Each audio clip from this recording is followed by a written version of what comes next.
So people found the last video interesting where I was talking about being a former collegiate athlete, and that one was more along the lines of what it does to your body. I found another TikTok, and I guess I can just play it for you. Here we go. When people claim they could have easily been a college athlete, I usually give them this example and they change their tune pretty quickly. Imagine your normal 9 to 5. Now before that 9 to 5 job, you have to wake up at 5 o'clock and be in the facility from 5:30 to 8:30. Now we'll say this is in season, so during this time from 5:30 to 8:30, you're having meetings, you're doing PT, you're lifting, you're having practice. Now you're done at 8:30, you gotta hurry up, shower, change, and get to work. Mind you, if you forgot your stuff at home that morning, you're gonna be late. Now you go to work, 9 o'clock, but then halfway through the day, you have to go back to the facility for PT. So you get an hour of PT, go back to work till 5 o'clock. But then after 5 o'clock, you're not done. You go back to the facility and you have meetings from 5:30 to 7:30, maybe 8 o'clock. And then you do that every single day. Yeah, brother, you ain't making it. First of all, is that accurate? I don't know what sport he was talking about, but what he's saying is pretty accurate. First of all, before I even get into like what the schedule was like, I want this to be said first and foremost.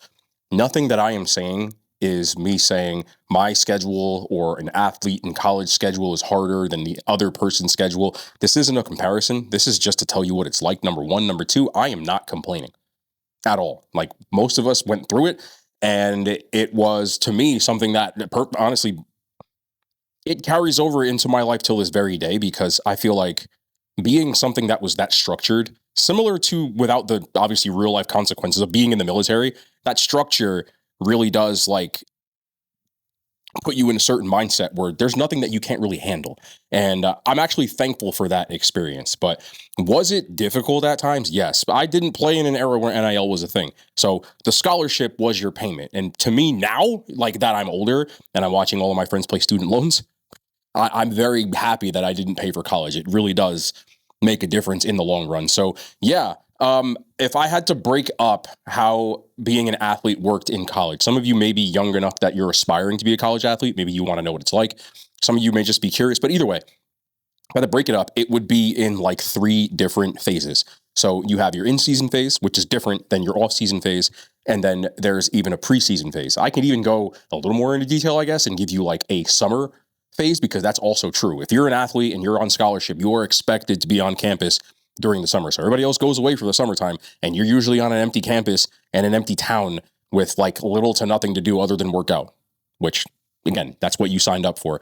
So I guess I'll start off with the during the season, which is a lot different. An average day, say on a Monday, would be that you wake up in the morning and you go to class just like everybody else. Now you have to get your weight room work in, which is usually twice a week in the off season. You have the option of doing that on a Monday when you don't practice, either in the morning before you go to class, which class for most people, you have to schedule your classes during the season between the hours of 8 a.m. and I believe it is about 2 p.m. Like everything else is off limits. You can't schedule classes during practice hours or you're going to get like, they're going to pull you out of the class more or less. So on that Monday, you do your weights either in the morning. I did mine in the afternoon, and you had film usually from about 3 to 6 p.m. If you had class, obviously you did that from 8 to 2 p.m. So you had whatever hours you had split up. You had to go to lunch, and obviously you were on your own. Practice, you get out. Usually you're done with film and practice 6 p.m., and then you would go eat dinner, and you had to take care of whatever classwork you had. If you were a player and a starter like myself, I was expected to be in the film room most nights. So I had to spend a couple hours in the film room. I usually got home around 9 p.m. on most regular days and then did my schoolwork from there. Underclassmen have to go to study table even during the season, and that's mandated that you have to be there for a certain amount of hours, depending how shitty your grades are. If you're like in the classes that you need more work, you have to be in there like 2 or 3 hours each night, and that is usually 3 or 4 times a week. That is from Monday through Thursday. Obviously, you have a travel day and game day, which is a little bit of a difference, but that's an average day. In the off season, which is before spring ball, you have I would say 3 days a week, you have to wake up at 5:45 in the morning, and you had to be down at the stadium ready to go by 6:15 a.m. I went to school in the University of Northern Iowa. So it was cold as hell. Sometimes it was so cold your cars wouldn't start. Didn't matter, rain, shine, tidal wave, snow, blizzard, you get your ass down there. If you weren't there to be held to pay. And again, 6:15 means you have to be on the field at 6:05 because if you're on time, you're late. So you do what's called winter conditioning in the morning, which is usually about an hour and a half. And that is basically you running until you damn near feel like you're going to puke. You're doing all types of drills, not position drills, just literally conditioning and some really long 200-yard sprints. And by the end of it, you have to do 12 of those, which is how you pass the final winter conditioning test. And after that, you can either go straight to the weight room, which is at about like 7 o'clock, 7:30 in the morning before your class, and get your weight room work done, or else you go after, which is about 2 p.m. Now, in the off season, obviously, there's no film room or anything like that. So from 8 to 2, you're in class and lunch and whatever you have to do. And then from 2 p.m. till about 4 o'clock, you're in the weight room, and then you're off for the day. That's the off season until you get to spring ball. Now you take away that 6:15 session. You still will have weight room, but that's pared down usually twice a week, and you're in practice and film every day from 2 p.m. till about 7 p.m. That's spring ball. Until that leads into the spring game. I believe back then it was like 15 practices that you got. And spring ball, I hated more than anything, if I'm being honest, because it just was like, there's nothing to look forward to. The spring game isn't fun because you're playing against each other. Like, I like playing against people on other teams, so that didn't really matter. But that was the spring. In the summertime was a little bit different because you don't have class now. Most people like myself took summer classes. So you had summer class, which was, I would take I want to say like maybe 10 hours to get your coursework in because you're there. You might as well take the damn classes anyway. And you have to, the same thing as preseason conditioning, we had to be there in the morning to get your workout done. You did have the option to do it at night, but I picked the morning just to get it out of the way so I could do whatever the hell I want to, which, I mean, it was the summertime, so I wanted to have a summer. So you would have in the morning conditioning, which was like in the morning, about 7 o'clock in the morning, you're rolling tires out in the field. And I hated it, but it was a part of that you got to do. So that's about an hour. Now, I'm not even going through the details of how shitty the workouts were. I'm just telling you what an average day looked like. And then you would go in the weight room from about 8 a.m. till maybe like 9:30. Off season was probably the most grueling of all of them because they were trying to get you prepared. And we had these things called cluster sets, which was like hell. it was hell, but it was like, a part of like kind of just made you tougher. And, that was just a part of what we went through. The worst time of the year for most athletes to me is preseason camp. I absolutely hate camp. If you liked camp, something was wrong with you. Camp was the worst. So camp schedule went like this. You would wake up at 6 o'clock in the morning. Everything you wake up at 6 o'clock in the morning. Coaches don't sleep. None of them slept. They was always there. Some of them slept down at the facility. Some of the coaches on my staff, or on the staff, lived in the dorms at one point. Like the younger ones, they would live in the dorms. But long story short, 6 o'clock in the morning, you're down for breakfast. Now, during preseason camp, everybody, freshmen all the way up to seniors, you stay in the dorms. Everybody's in dorms. It feels like summer camp. So I don't know how most schools work it, but at my school, every upperclassman, so if you were a senior, they put you with a young guy. So you had to be with a freshman, just kind of like to get them acclimated. If they have questions about like the playbook and things like that, they could ask you. So you would get you would get a coach that would come down the hallways and he would literally just hit every single door and say, wake up, and screaming. So that was at 6 o'clock in the morning. You're down at the facility eating breakfast, usually at about like 6:30. You had to be for tape and whatever it was. I mean, tape, like getting tape, like your ankles and your wrists or whatever, tape until like 7 to 7:30. Then you're in the meeting rooms from about 7:30 till about 8:30, which you're doing installing your plays and learning your playbook, etc. It's usually very like, base level stuff in the preseason.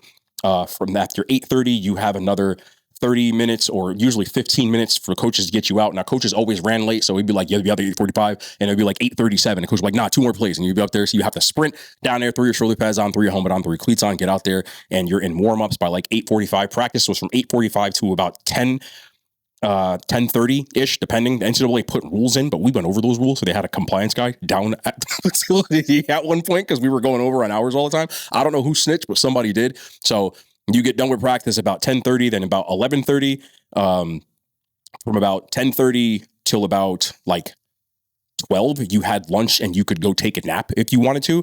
You were down back at the facility by 12 o'clock again. Now, this depended on which day. When I played, we had 2-a-days, which are now illegal, I believe, but you only had 2-a-days every off day. So the NCAA put a rule in around that time where you only could do 2-a-days, one every other day. So you had like 2-a-days on Monday, which means you had a 1-a-day on Tuesday, and then a 2-a-day on Wednesday and so on. You couldn't have consecutive 2-a-days. So on days that you had practice, you were back down and did the same thing that you did after lunch, you did after breakfast.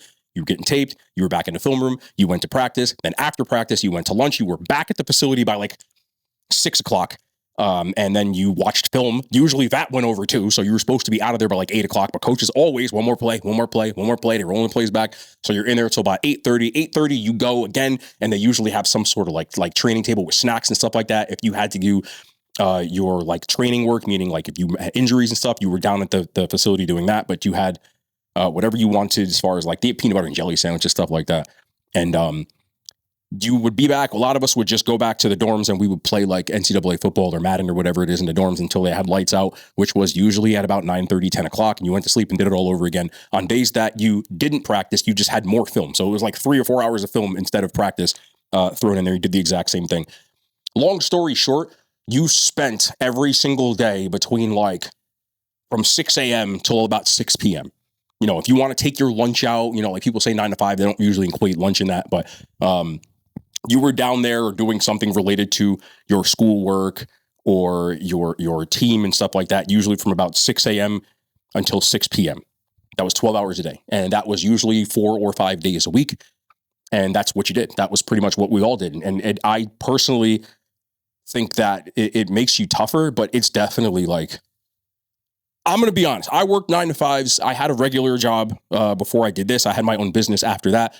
I used to be at my regular job there for like 10 to 12 hours. And my bosses would be like, why are you always working? Like sometimes they would tell me that, like, not that they cared because they were making money, but they were like, why are you always working? But I was so used to it, which is why even until this day, I get comments on these pages because I have 2 YouTube channels. I got all my shorts and stuff like that. I'm constantly putting out content because to me, like, I don't know. I don't know how people are made. I don't talk about all I talk about is myself.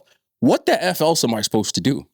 Like, what are you going to sit around all day? Like, to me, I just have that mentality, and it started from being an athlete.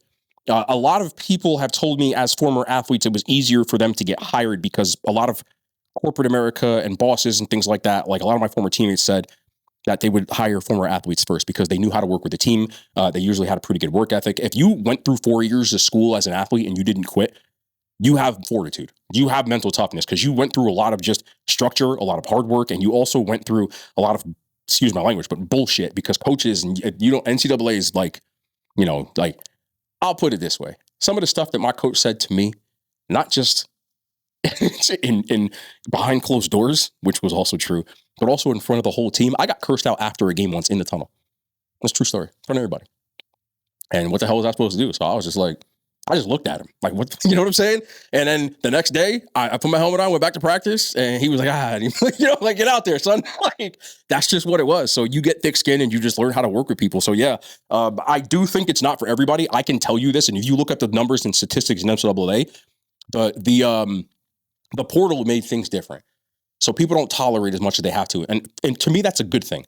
But every year, they bring in between 20 and 30 freshmen on average if you're at a school that gives out scholarships. So if you're at, I don't care if you're at a D2, but if you're at an FBS, FCS school, D2, if they're giving out scholarships, they're giving out like 20 to 30 scholarships.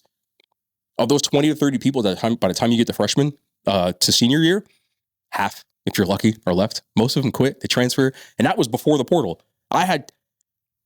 I remember about 3 or 4 people my freshman year, first semester. Remember, I started as a 17-year-old freshman. I can tell you this from my own experience. I will never forget one of the kids on the team didn't last one semester. And by the end semester, we were like at a party. The season was over and we were at a party. And it was about like 5 or 6 of us standing outside the dorms having a conversation. And I'll never forget this kid. He was on a phone with somebody back from home. I don't want to say where he's from because it doesn't matter, but he was on a phone back with somebody home and I can listen to him. I was just eavesdropping on him talking. And I heard him be like, yeah, I'm out, dog. Like, I gotta go. And I heard the person who's on speaker. They were like, what you mean you leaving? He was like, yo, this college shit ain't for me, man. I never forget him saying that. It's tough, bro. It is. And I know people like, oh, that's what you're supposed to do.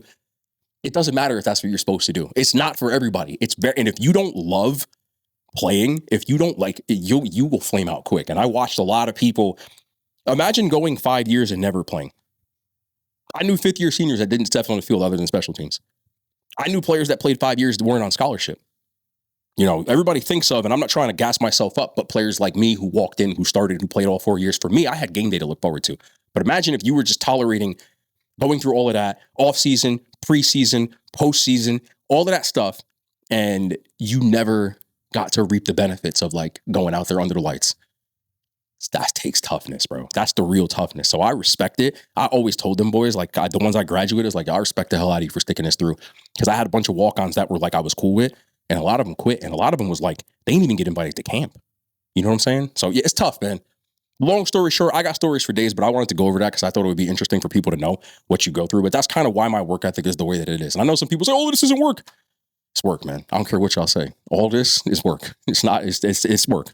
So I appreciate y'all for watching, man. Let me know if you have any other questions and stuff like that. Again, I'm going to keep this surface level. I don't want to talk about my own personal stuff to a certain level, but if you have questions about like general stuff about stuff like that, like I'm all ears, man. No outro on this channel.